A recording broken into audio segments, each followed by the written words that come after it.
v square minus u square equal to 2as સંબંધ ચકાસવાનો છે. તો જોઈએ સરવાળો બાદબાકી તેના જ થાય કે જેના પરિમાણો સમાન હોય. આ યાદ રાખવાનું. સરવાળો અને બાદબાકી તેના જ થાય કે જેના પરિમાણો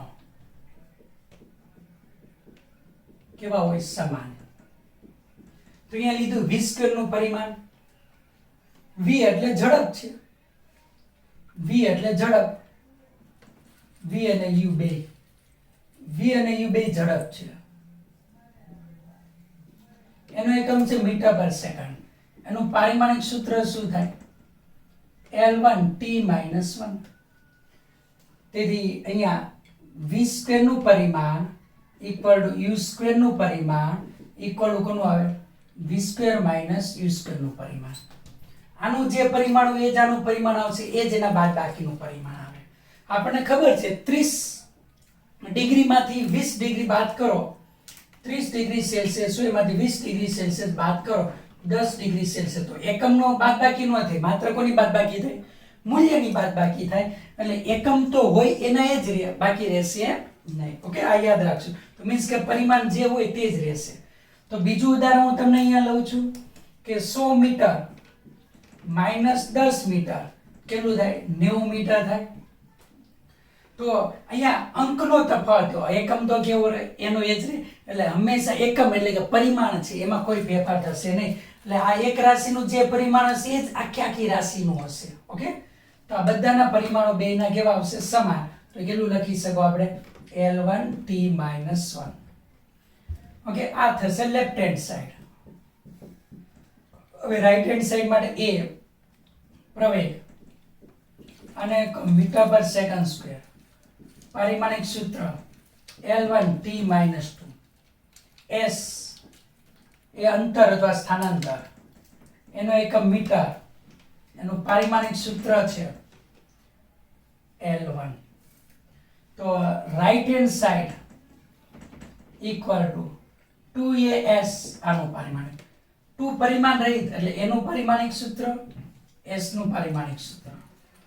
એનું પારિમાણિક સૂત્ર કયું છે? L1 t - 2 L1. તેથી આ કેટલો આવશે? L2 t - 2. આપણે લખી શકો. અહીંયા વર્ગ છે એટલે અહીંયા વર્ગ કરવાનો રહી ગયેલો છે. વર્ગ L1 t - વર્ગ કરો એટલે L2 થાય, અહીંયા t - 2 થશે. L1 t - 2 એનો વર્ગ કરો L2 t - 2 થાય. તો તમે જોઈ શકો છો લેફ્ટ હેન્ડ સાઈડ નું પરિમાણ અને રાઈટ હેન્ડ સાઈડ નું પરિમાણ કેવું છે? સમાન. તેથી કહી શકે આપેલું ઇક્વેશન પારિમાણિક દ્રષ્ટિએ યથાર્થ છે. આપેલ સમીકરણ પારિમાણિક દ્રષ્ટિએ યથાર્થ. ઇલિસ્ટ્રેશન 1 આપણે આગળ કરી ચૂકેલા છીએ પહેલી એપ્લિકેશનમાં. હવે આ ઇક્વેશન આપ્યું છે. આગળ જે રાશિઓ તે છે s એ સ્થાનાંતર, u ઝડપ, t સમય, એ પ્રવેગ ને t સમય. તો જોઈએ પારિમાણિક દ્રષ્ટિએ યથાર્થ છે કે નહીં તે. તો પહેલા આ બે જોઈ લઈએ, u * t. તો u નો પારિમાણિક સૂત્ર લખો તો કયું આવે? L1 t - 1. એનું પારિમાણિક સૂત્ર લખો તો પ્રવેગ અહીંયા લીધેલો છે L1 t - 2. t નું પારિમાણિક સૂત્ર લખો તો t1 થાય. s એ સ્થાનાંતર છે, સ્થાનાંતરનું પારિમાણિક સૂત્ર લખો તો L1 થશે. તો પહેલા આ લઈએ ut, u * t. તો u નું પારિમાણિક સૂત્ર, t નું પારિમાણિક સૂત્ર L1 t - 1 t1. તેથી આધાર સરખો ઘાતાંકનો સરવાળો L1 t0 આવશે 1/at². તો 1/at², 1/2 કેવા છે? અચળ. એટલે એનું પારિમાણિક સૂત્ર ઇન્ટુ t નું પારિમાણિક સૂત્રનો વર્ગ. એનું કયું છે? L1 t - 2. t નું કયું છે? t1 એટલે t2. તો કેટલો આવશે? L1 t0 થાય. તો આ બે પારિમાણિક દ્રષ્ટિ યથાર્થ છે એટલે તમે લખી શકો right hand side equal to UT નું પારિમાણિક સૂત્ર ઇક્વલ ટુ 1/2 એટી સ્ક્વેર નું પારિમાણિક સૂત્ર equal to UT plus 1/2 AT square આનું પારિમાણિક સૂત્ર ઇક્વલ L1 T0. ઓકે, તો આપણે આ યાદ રાખવાનું છે કે પહેલા આ બે જોઈ લેવાના કે આ બેના પરિમાણ સમાન છે તો આગળ વધવાનું, આ બેના પરિમાણ કેવા એવા સમાન તો આગળ વધીએ છે. ઓકે, તો L1 T0 આ આપણને આનું ડાયમેન્શનલ ફોર્મ્યુલા તમારે જમણી બાજુની મેળવી. હવે લેફ્ટ હેન્ડ સાઈડ તો S નું પારિમાણિક સૂત્ર S એટલે સ્થાનાંતર L1 T0 લખાય. તો તમે જોઈ શકો છો left hand side equal to right hand side, બંને બાજુના પરિમાણો કેવા મળ્યા સમાન. તેથી આપેલ સમીકરણ પારિમાણિક દ્રષ્ટિએ કેવું છે? યથાર્થ. આપેલ સમીકરણ પારિમાણિક દ્રષ્ટિએ કેવું છે? યથાર્થ છે. ઓકે, પાણીમાં ઇલ્યુસ્ટ્રેશન 5 ઇલ્યુસ્ટ્રેશન 4 છે જે આપણે બીજી એપ્લિકેશનમાં લઈ લીધેલું કે m દળનો કણ v ઝડપથી r ત્રિજ્યાના વર્તુળાકાર માર્ગે ગતિ કરતો હોય તો એના પર લાગતા કેન્દ્રગામી બળનું સૂત્ર F = mv²/r ડિરાઈ ગયેલું હતું. હવે ઇલ્યુસ્ટ્રેશન 5, પાણીમાં તરંગોની ઝડપ v એ તરંગ લંબાઈ લેમડા, પાણીની ઘનતા ρ, ગુરુત્વ પ્રવેગ g પર આધાર રાખે છે. તો v તરંગ લંબાઈ લેમડા, ઘનતા ρ અને ગુરુત્વ પ્રવેગ g વચ્ચેનો સંબંધ મેળવો. હવે આપણને ખબર છે કે ઝડપ કેવો આધાર રાખે છે કઈ ખબર નથી, એટલે અહીંયા લખી શકીએ છીએ કે ઝડપ v proportional to lambda raised to a, rho raised to b and g raised to c. તેથી v equal to k lambda raised to a, rho raised to b, g raised to c. Equation 1, જ્યાં a b c belongs to શું થશે? r અને k પરિમાણ રહિત અચળાંક, પરિમાણ રહિત શું છે? અચળાંક છે. v એ ઝડપ, આનો એકમ મીટર પર સેકન્ડ, પારિમાણિક સૂત્ર L1 T-1. લેમડા એ તરંગ લંબાઈ છે, તરંગ લંબાઈ, લંબાઈને એકમ મીટર એટલે આનું પારિમાણિક સૂત્ર આવશે ઓન્લી L1. ρ એ ઘનતા છે, ઘનતા, ઘનતાનું એકમ છે કિલોગ્રામ પર મીટર ક્યુબ. આનું પારિમાણિક સૂત્ર આવશે m1 L-3. દળ એટલે માસ m1 એ નીચે છે, ઉપર છે એટલે -3.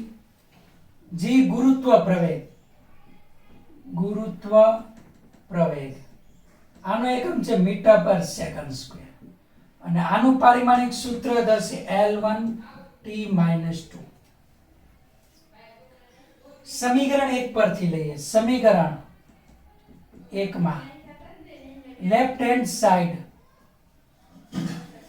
Equal to right hand side છે તો બધાના પરિમાણ મૂકીશું. અહીંયા v નું પરિમાણ, k નું પરિમાણ, લેમડાનું પરિમાણ, ρ નું પરિમાણ અને g નું પરિમાણ. દરેકના પારિમાણિક ઇક્વેશન આપણે આની અંદર મૂકવાના છીએ. તો v નું પરિમાણ, k નું પરિમાણ, લેમડાનું પરિમાણ, ρ નું પરિમાણ અને g નું પરિમાણ જોઈએ. v એટલે L1 T-1 એટલે m0 લખી શકો, m0 L1 T-1. કે પરિમાણ રહિત છે એટલે આનું પરિમાણિક સૂત્ર મૂકતા નથી.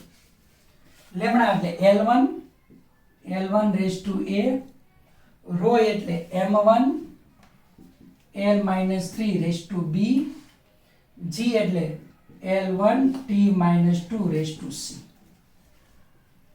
અહીંયા લખીએ m0 L1 T-1 equal to 1 into a એટલે LA, 1 into b એટલે MB, -3 into b એટલે l -3b, 1 into c એટલે lc, -2 into c એટલે t -2c. આધાર સરખો ઘાતાંકનો સરવાળો કરીશું mb l raised to a -3b plus c અને t raised to -2c. તો એ m0 l1 t -1.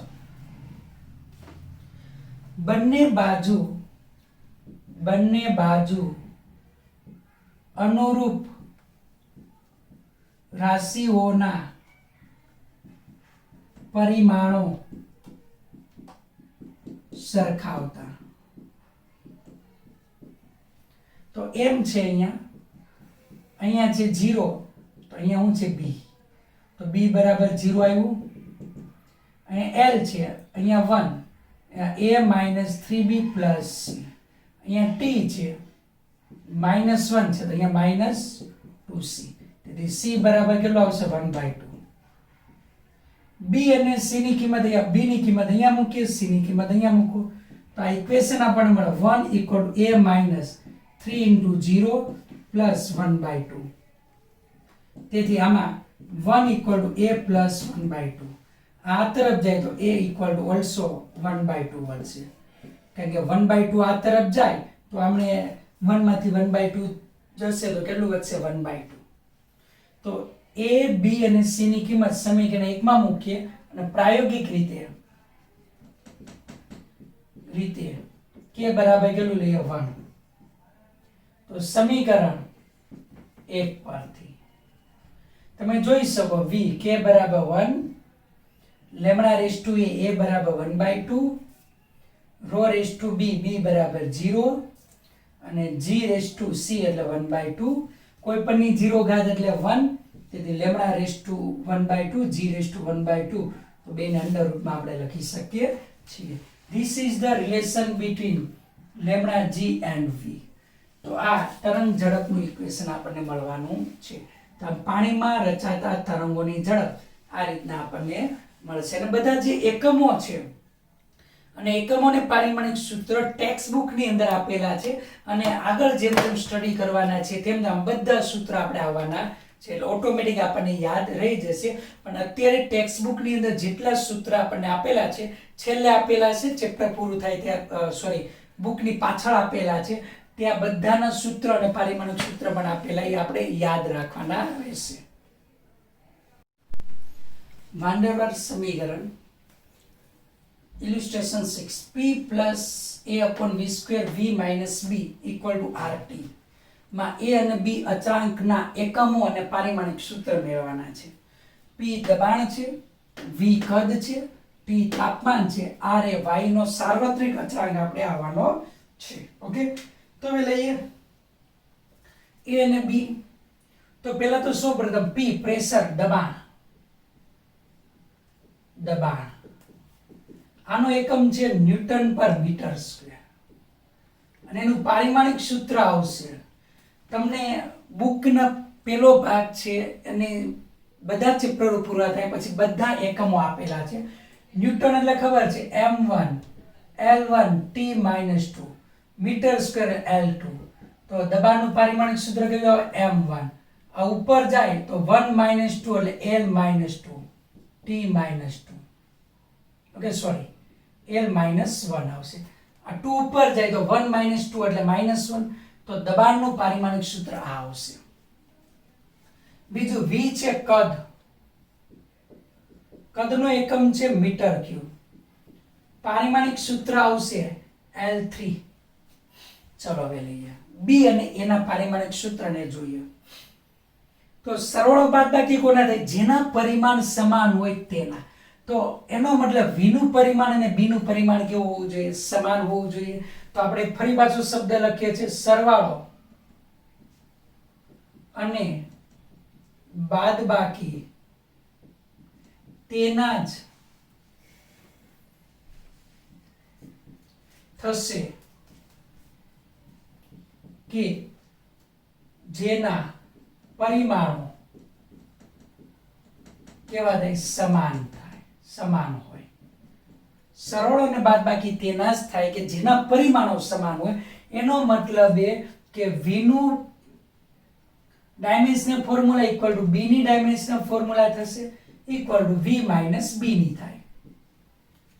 તો v ની ડાયમેન્શનલ ફોર્મ્યુલા છે L3, તો b નું ડાયમેન્શનલ ફોર્મ્યુલા કેટલી આવશે L3. એટલે b નો એકમ કયો થશે મીટર ક્યુબ. તો b નું પારિમાણિક સૂત્ર અને એનો એકમ આવી ગયો. હવે એનું કીધેલું છે તો હવે અહીંયા આપણે જોઈ શકીએ છીએ p નું જે ડાયમેન્શનલ ફોર્મ્યુલા છે એ જ a upon v સ્ક્વેર નું ડાયમેન્શનલ ફોર્મ્યુલા હોય. તો p નું dimensional formula equal to a upon v square નું ડાયમેન્શનલ ફોર્મ્યુલા. તેથી p નું dimensional formula equal to a નું ડાયમેન્શનલ ફોર્મ્યુલા upon v ના ડાયમેન્શનલ ફોર્મ્યુલાનો વર્ગ. તેથી એને સબ્જેક્ટ બનાવી દો, સૂત્રનો કરતા સબ્જેક્ટ એટલે ઇક્વલ ટુ p નું ડાયમેન્શનલ ફોર્મ્યુલા ઇન્ટુ v નું ડાયમેન્શનલ ફોર્મ્યુલાનો વર્ગ. તો p છે એનો પારિમાણિક સૂત્ર m1 l-1 t-2, v નું પારિમાણિક સૂત્ર l3 આનો વર્ગ. m1 l-1 t-2 l⁻⁶. તો m1 l⁵ t-2 આ એ આપણે લખી શકીએ.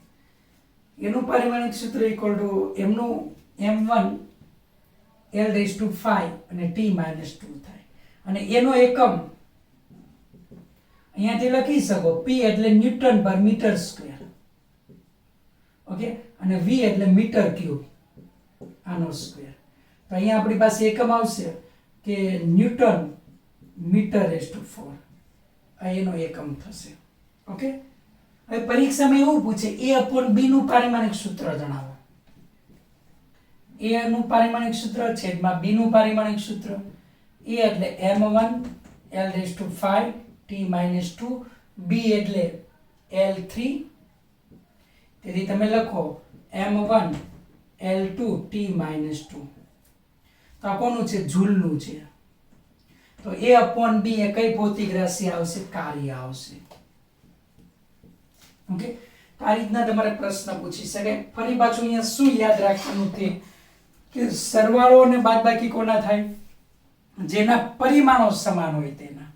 તો b નું પારિમાણિક સૂત્ર કોના બરાબર હોય v બરાબર v નું પારિમાણિક સૂત્ર બરાબર b નું પારિમાણિક સૂત્ર. તો v નું છે l3, તો b નું પણ l3 આવે તો b નું એકમ મીટર ક્યુબ થાય. તો અહીંયા એનું પારિમાણિક સૂત્ર જોઈએ છે તો p નું પારિમાણિક સૂત્ર બરાબર a upon v સ્ક્વેર નું પારિમાણિક સૂત્ર. પદ અલગ કર્યા, એનું પારિમાણિક સૂત્ર v ના પારિમાણિક સૂત્રનો વર્ગ અને આ બાજુએ લઈ જઈએ તો એનું પારિમાણિક સૂત્ર બરાબર p નું પારિમાણિક સૂત્ર ઇન્ટુ v નું પારિમાણિક સૂત્ર આનો વર્ગ. p નું પારિમાણિક સૂત્ર મૂક્યું, v નું મૂક્યું, સાદુરૂપ આપ્યું આ આપણને મળે. એટલે આના એકમ લઈએ તો ન્યૂટન પર મીટર સ્ક્વેર, v એટલે મીટર ક્યુબ, તો ન્યૂટન ઇન્ટુ મીટર/4 આપણને મળશે. હવે એવું પણ પૂછાય a upon b નું અથવા b upon a નું પારિમાણિક સૂત્ર અથવા એકમ જણાવો. તો બે નું પારિમાણિક સૂત્ર લખ્યું, સાદુરૂપ આપ્યું m1 l2 t-2 મળ્યું. આ કોનું પારિમાણિક સૂત્ર છે જૂલનું. જૂલ એટલે શું થશે કાર્યનો એકમ છે, ઊર્જાનો એકમ છે. તો a upon b આપણને શું આપે છે ઉર્જા આપે છે, કાર્ય આપે છે. ઓકે.